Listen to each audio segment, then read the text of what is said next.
Magandang hapon sa inyong lahat. Welcome po sa News Up to Date. Ang topic po natin ngayong araw na ito ay tungkol po sa virtual crypto trading venture at best option dahil nagpapakita na ng mga sinyales na pataob na ang mga scam companies na yan.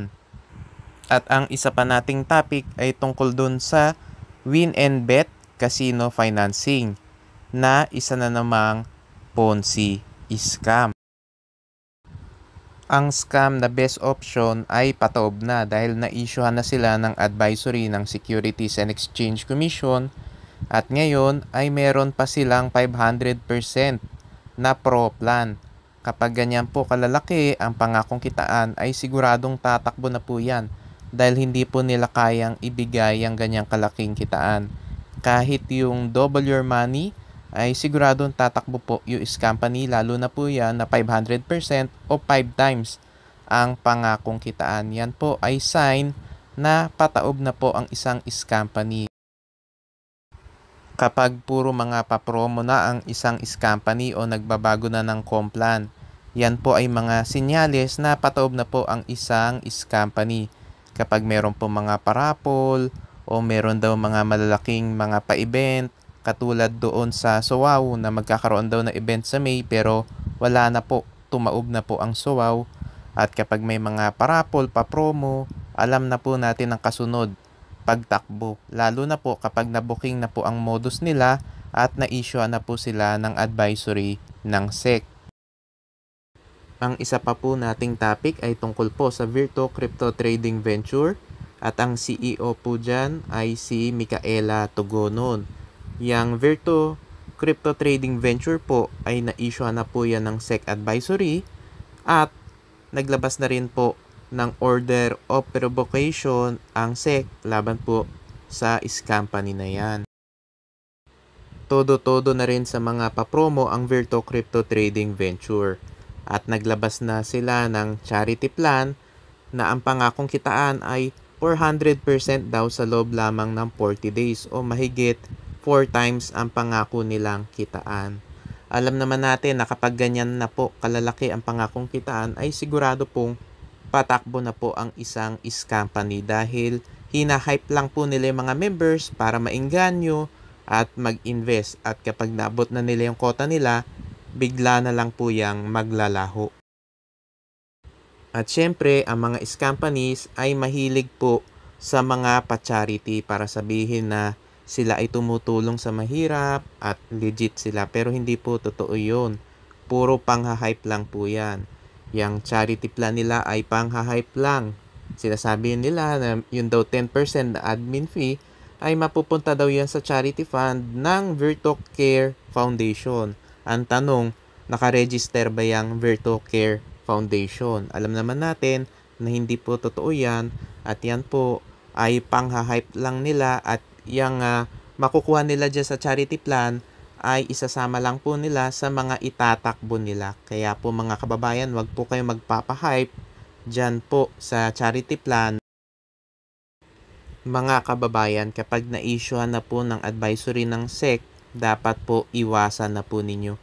Wag po kayo magpapahype, wag po kayo maniniwala doon po sa mga uplines at mga recruiters na iniinganyo kayo na sumali. Dahil ang habol po nila ay yung DRB o Direct Referral Bonus. Umiwas na po kayo dyan po sa scam na best option, pati na rin po sa scam na Virto Crypto Trading Venture. Dahil yan po ay patakbo na. Wag po kayo maniniwala doon sa mga pang-hype nila, wag po kayo maniniwala doon sa mga papromo nila. Dahil yan po ay exit scam nila. Tatakbo na po yan dahil booking na po ang modus nila. Kaya todo-todo na sila sa pang-hype. At nakita naman po ninyo na yung SOWOW at yung Altstrade ay tumakbo na. Ang huli nating topic ay tungkol po sa Win and Bet Casino Financing na ang head financier ay si Janelle Castro. Ito pong Win and Bet Casino Financing ay isa na naman pong Ponzi scheme. Makikita po ninyo na too good to be true ang pangakong kitaan at yung ginagamit nga nilang pang payout doon sa mga naunang investors ay galing lamang po sa pay-in ng mga bagong investors. Kaya unsustainable po yan at sigurado pong tataob. Wala rin pong secondary license yang Win and Bet Casino Financing, kaya po illegal ang ginagawa nilang pagsulisit at paghingi ng investment sa publiko. Ang package nila ay meron daw sila 7 days na time frame at daily payout daw. At ang guaranteed profit ay 40% at ang DRB ay 5%. Diyan pa lang po mga kababayan, makikita nyo, too good to be true ang pangakong kitaan at imposible na maibigay. Maaari sa umpisa maibigay po, pero sigurado po sa huli tatakbuhan po kayo niyan. At ang minimum daw para dun sa 7 days time frame nila ay 500 pesos. At ang daily payout daw para daw dun sa 500 pesos na capital ay 100 pesos.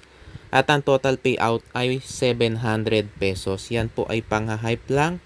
At maaari sa umpisa maibigay yung payout, pero sigurado po tayo na tatakbuhan po kayo niyan dahil ang tanging source of income ng mga scam companies ay yung pay-in ng mga investors. Kaya po unsustainable po ang mga scam companies na yan. At ang pangalawang package ng Win and Bet Casino Financing ay yung 18 days time frame nila.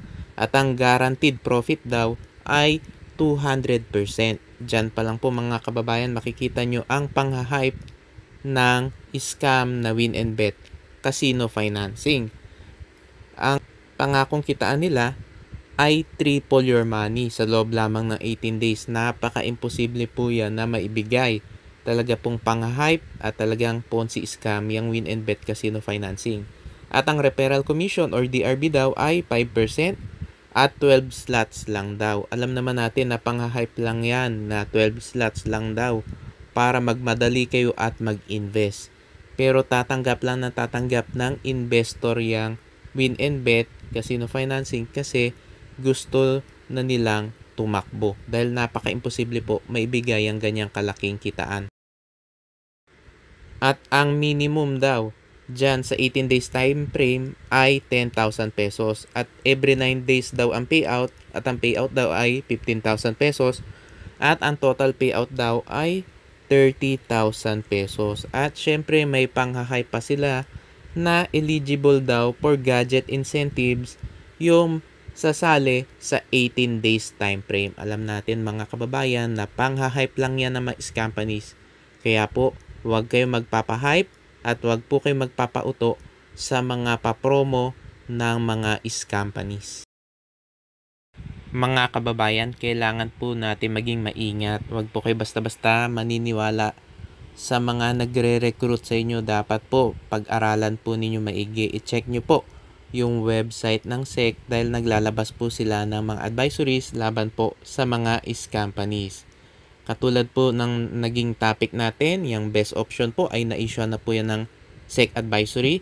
Pati na rin po yung Verto Crypto Trading Venture. Kaya po mga kababayan, lagi po nyong i-check ang website ng SEC para po updated kayo sa mga nagkalat na mga scam companies.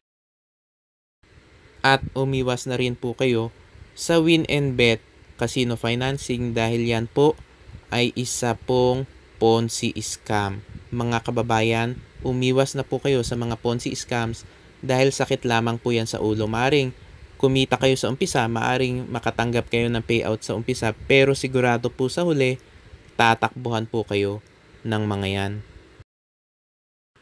Pwede nyo rin pong i-check, ito pong YouTube channel po natin. Ito pong news up to date dahil naglalabas po tayo ng mga reviews tungkol po sa mga nagkalat na mga scam companies. At pwede nyo rin pong i-check ang YouTube channel ni Shemny Anyol dahil naglalabas din po siya ng mga reviews laban po sa mga nagkalat na mga scam companies. Dahil marami po ang mga nagkalat na mga scam companies ngayon. Kaya kailangan maging maingat tayo. I-check nyo po kung merong secondary license ang sasalihan nyong investment. At kapag wala po sila secondary license, umiwas na po kayo. At kapag meron po silang pinakitang secondary license, i-verify po ninyo sa Securities and Exchange Commission dahil meron po mga kumpanya na namimeke ng dokumento.